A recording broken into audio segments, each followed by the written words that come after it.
ಸಿಂಹರಾಶಿ ಹೊಸ ಕೆಲಸವನ್ನು ಆರಂಭ ಮಾಡೋದಕ್ಕೆ ಬಹಳ ಉತ್ತಮವಾದಂಥದ್ದು. ಆದರೆ ಆಷಾಢ ಮಾಸ ಅಂತಕ್ಕಂಥದ್ದು ಒಂದು ಯಾವುದೋ ಹಿನ್ನೆಲೆ ಇದೆ.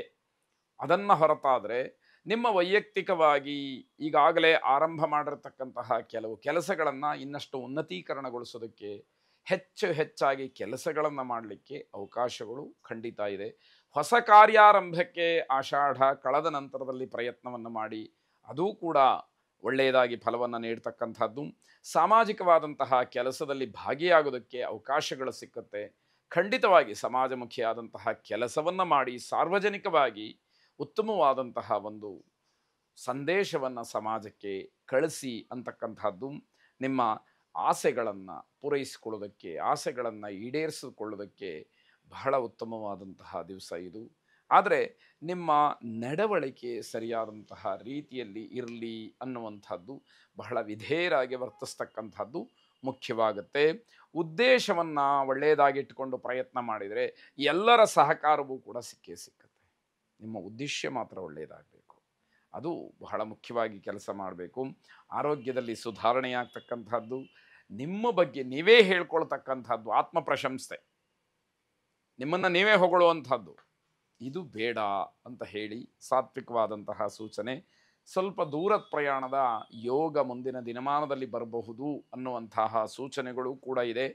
ನಿಮ್ಮ ಗುರುಗಳ ಆಶೀರ್ವಾದವನ್ನು ಪಡ್ಕೊಳ್ಳಿ.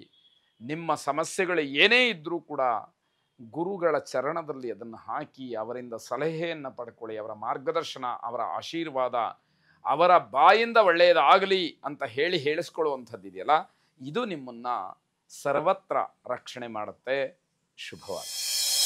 ಕನ್ಯಾ ರಾಶಿ, ಬೇರೆಯವರು ಏನೋ ಕಷ್ಟ ಅಂತ ಹೇಳಿ ಬಂದು ನಿಮ್ಮ ಹತ್ರ ಕೇಳಿಕೊಂಡಾಗ, ಅವರ ನೋವನ್ನು ನಿಮ್ಮ ಹತ್ರ ತೋಡ್ಕೊಂಡಾಗ ಅವರಿಗೆ ಸಹಾಯ ಮಾಡೋದಕ್ಕೆ ಮುಂದಾಗ್ತೀರಿ. ಆರ್ಥಿಕವಾಗಿ ಒಂದಷ್ಟು ಏನೋ ಸಹಾಯ ಮಾಡಿದ್ರೆ ಅವರಿಗೆ ಅನುಕೂಲ ಆಗ್ಬೋದು ಅಂತ. ಆದರೆ ಅಂತಹ ಸಂದರ್ಭದಲ್ಲಿ ನೀವೇ ಸಾಲ ಮಾಡಬೇಕಾದಂತಹ ಪರಿಸ್ಥಿತಿ, ಕೆಟ್ಟ ಒಂದು ಪರಿಸ್ಥಿತಿಯನ್ನು ಅನುಭವಿಸಬೇಕಾದಂಥದ್ದು ಬರುತ್ತೆ. ಎಚ್ಚರಿಕೆ ಇರಲಿ. ಬೇರೆಯವರಿಗೆ ಸಹಾಯ ಮಾಡುವಂಥದ್ದು ತಪ್ಪಲ್ಲ, ಆದರೆ ನಿಮ್ಮ ಪರಿಸ್ಥಿತಿಯನ್ನು ಮೊದಲು ಗಮನಿಸಿಕೊಂಡು ಬೇರೆಯವರಿಗೆ ನಿಮ್ಮ ಕೈಲಾದಷ್ಟು ಸಹಾಯವನ್ನು ಮಾಡುವಂಥದ್ದು ಬುದ್ಧಿವಂತರ ಲಕ್ಷಣವಾಗಿರುತ್ತೆ. ಆ ಸಮಯದಲ್ಲಿ ಏನು ತೋಚದೇ ಇರಬಹುದು, ಆದರೆ ವಿವೇಕವನ್ನು ಕಳ್ಕೊಳ್ಳದಲೇ ಮತ್ತೆ ಮತ್ತೆ ಆಲೋಚನೆಯನ್ನು ಮಾಡಿ ನಿಮ್ಮ ನಿರ್ಧಾರವನ್ನು ಮಾಡಿ ಎನ್ನುವಂಥದ್ದು. ನಿಮ್ಮ ಸ್ವಭಾವ ಸ್ವಲ್ಪ ಮಟ್ಟಿಗೆ ಪರಿವರ್ತನೆಯಾದರೆ ಸಂಬಂಧಿಕರು ನಿಮ್ಮ ಮೇಲೆ ಇಟ್ಕೊಂಡಿರ್ತಕ್ಕಂತಹ ಕೋಪವನ್ನು ಕಡಿಮೆ ಮಾಡ್ಕೊಳ್ತಾರೆ. ನಾನು ಇರುವುದೇ ಹೀಗೆ ಅಂತ ಹೇಳಿ ಹೀಗೇ ನಡ್ಕೊಂಡು ಬಿಟ್ರೆ ಬಂಧುಗಳು ನಿಮ್ಮ ಜೊತೆಯಲ್ಲಿ ಕೋಪವನ್ನು ಹಾಗೇ, ದ್ವೇಷವನ್ನು ಹಾಗೇ ಮುಂದುವರಿಸಿಕೊಂಡು ಹೋಗ್ತಾರೆ ಅಂತ ಅರ್ಥ. ಬೇರೆಯವರ ಜೊತೆ ಜಗಳ ಮಾಡುವ ಬದಲು ವಿಷಯವನ್ನು ಅರ್ಥ ಮಾಡ್ಕೊಳ್ಳಿ. ಜಗಳ ಮಾಡೋದೆಲ್ಲ ಏನು ಹೆಚ್ಚು ಹೊತ್ತಿಂದಲ್ಲ, ಆದರೆ ಬೇರೆಯವರನ್ನ ಅರ್ಥ ಮಾಡ್ಕೊಳ್ತಕ್ಕಂತಹ ಪ್ರಯತ್ನವನ್ನೇ ಮಾಡದೆ ಹೋಗ್ಬಿಟ್ರೆ ಅದು ನಿಮ್ಮದೇ ತಪ್ಪಾಗುವಂಥದ್ದಾಗತ್ತೆ.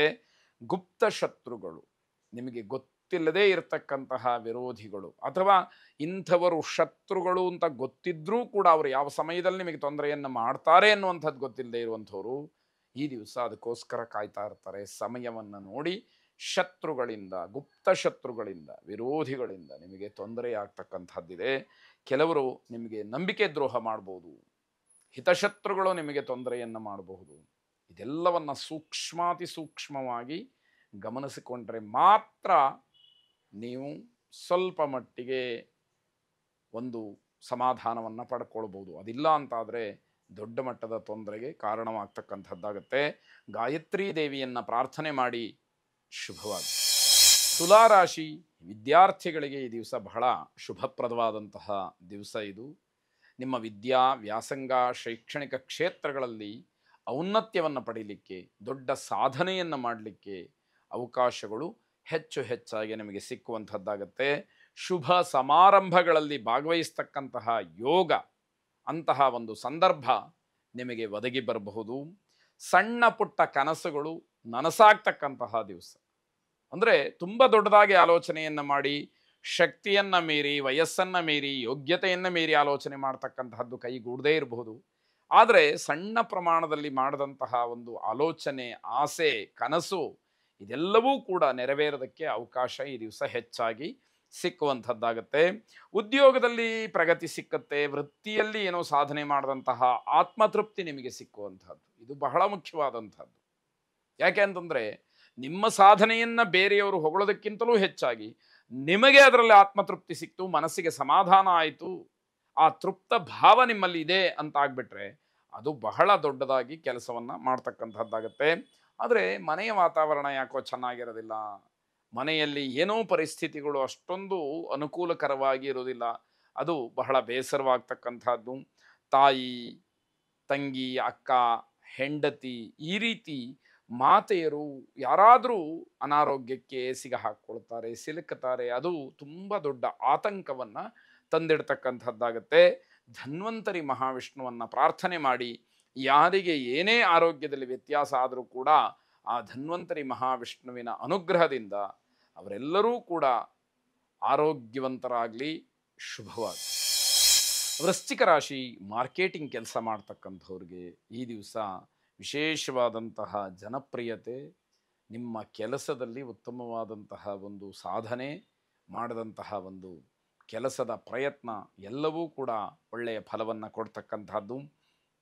ಮಕ್ಕಳ ಜೊತೆಯಲ್ಲಿ ವಿಶೇಷವಾಗಿ ಕಾಲವನ್ನು, ಸಮಯವನ್ನು ಕಳೀತೀರಿ. ಅದು ಏನೋ ಒಂದು ರೀತಿಯ ವಿಶೇಷವಾದಂತಹ ಆನಂದಕ್ಕೆ ಕಾರಣ ಆಗತ್ತೆ ಅನ್ನುವಂಥದ್ದು. ಕಲೆಗಳನ್ನು ನೋಡಿ ಆನಂದ ಪಡ್ತೀರಿ. ವಿಶೇಷವಾದಂತಹ ಯಾವುದೋ ಒಂದು ಪ್ರತಿಭೆ, ಯಾವುದೋ ಒಂದು ವಿಶಿಷ್ಟವಾದಂತಹ ವಿದ್ಯೆ ನಿಮ್ಮನ್ನು ಆಕರ್ಷಿತರನ್ನಾಗಿ ಮಾಡ್ತಕ್ಕಂಥದ್ದು. ಕುಟುಂಬದ ಸಾಮರಸ್ಯ ಚೆನ್ನಾಗಿರುತ್ತೆ, ಅದನ್ನು ಹಾಗೇ ಕಾಪಾಡಿಕೊಳ್ಳುವ ಹಾಗೆ ನಿಮ್ಮ ಪ್ರಯತ್ನ ಇರಲಿ. ನಿಮ್ಮ ಕಾರ್ಯಕ್ಷೇತ್ರದಲ್ಲೂ ಕೂಡ ಯಶಸ್ಸನ್ನು ಕಾಣ್ತೀರಿ. ಅದೃಷ್ಟ ಚೆನ್ನಾಗಿದ್ದಾಗ, ಗ್ರಹಗತಿಗಳು ಚೆನ್ನಾಗಿದ್ದಾಗ ಯಾವ ಪ್ರಯತ್ನ ಕಡಿಮೆ ಇದ್ದರೂ ಕೂಡ ಒಳಿತು ಅನ್ನುವಂಥದ್ದು ತನ್ನಿಂದ ತಾನೇ ಆಗ್ತಾ ಬರುತ್ತೆ. ಅದಕ್ಕೆ ಇವೆಲ್ಲ ಸಾಲು ಸಾಲಾದಂತಹ ಸೂಚನೆಗಳು, ಸಾಲು ಸಾಲಾದಂತಹ ಸಾಕ್ಷಿಗಳಾಗಿ ಕೆಲಸವನ್ನು ಮಾಡುತ್ತೆ. ವಿದ್ಯಾರ್ಥಿಗಳಿಗೆ ಮಾತ್ರ ಓದಿನ ವಿಚಾರದಲ್ಲಿ ಬೇಸರ. ಓದನ್ನು ಬಿಟ್ಟು ಉಳಿದೆಲ್ಲ ಚಟುವಟಿಕೆಗಳಲ್ಲಿ ಬಹಳ ಮಗ್ನರಾಗಿರ್ತೀರಿ, ಆನಂದವಾಗಿರ್ತೀರಿ. ಆದರೆ ಅದು ನಿಮ್ಮದು ಕೆಲಸ ಅಲ್ಲ, ನಿಮ್ಮ ಕರ್ತವ್ಯ ಓದಬೇಕು. ಅದರ ಬಗ್ಗೆ ಹೆಚ್ಚು ಗಮನವನ್ನು ಕೊಡಬೇಕಾದಂಥದ್ದು. ನವಗ್ರಹರನ್ನು ಪ್ರಾರ್ಥನೆ ಮಾಡಿ ನಮಸ್ಸೂರ್ಯಾಯ ಚಂದ್ರಾಯ ಮಂಗಲಾಯ ಬುಧಾಯ ಚ ಗುರು ಶುಕ್ರ ಶನಿಭ್ಯಶ್ಚ ರಾಹವೇ ಕೇತವೇ ನಮಃ ಎಂಬ ಪ್ರಾರ್ಥನೆ ನಿಮ್ಮದಾಗಿರಲಿ. ಶುಭವಾಗಿ.